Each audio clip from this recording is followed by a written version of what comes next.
campi minati, ragazzi mutilati, i giorni scorrono insanguinati all'ombra del male disumano. Non sanno quel che fanno, rispondono con mitra, Kalashnikov in mano. Fanculo ogni umano assetato di potere, troppo cieco da non vedere la fame che nel mondo distrugge ogni giorno questo mondo. Costretti a vivere soffrendo, stringendo i denti per andare avanti, piangendo, sopravvivendo all'era dello sviluppo. L'economia di gruppo in sottosviluppo, tutti dico tutto, cala di picco e di brutto, ormai sei già fottuto e non puoi più scappare, puoi solo continuare a lottare, puoi solo continuare a lottare. Perdono i miei peccati passati, ormai troppi reati. Se esiste veramente un Dio, non dà acqua agli assetati, pane agli affamati, medicinali gratis per i malati mai curati, lavoro per i disoccupati, dignità agli emarginati, territorio agli immigrati. Ormai non te la scampi da questi brutti tempi, paghiamo anche l'aria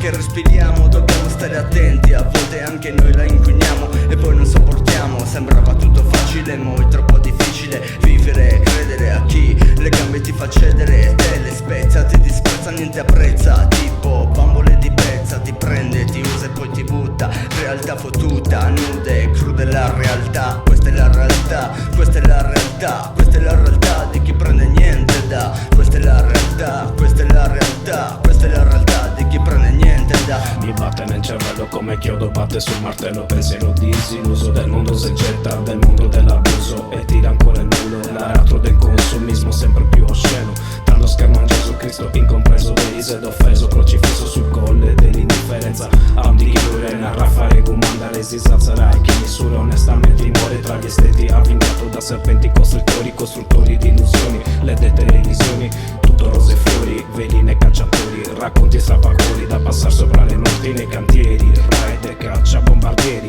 bimbi soldato e business fattucchieri dell'industria farmaceutica senza principi come siero contro l'AIDS, ignorato a fiumi giù nell'Africa, prega bulusi di capità, in cielo mamma bella che figlio legge molto in tre sagulla, con sempre in sporia ma del sostento gonfia e fu e tanta te o tuvo mila o otto e prova verso conto di neviga ma gancia sa incungenti motus non tornerà sul conto poi te c'è chi te ni nuda e chi te ni toto. Questa è la realtà, questa è la realtà, questa è la realtà di chi prende niente da. Questa è la realtà, questa è la realtà, questa è la realtà.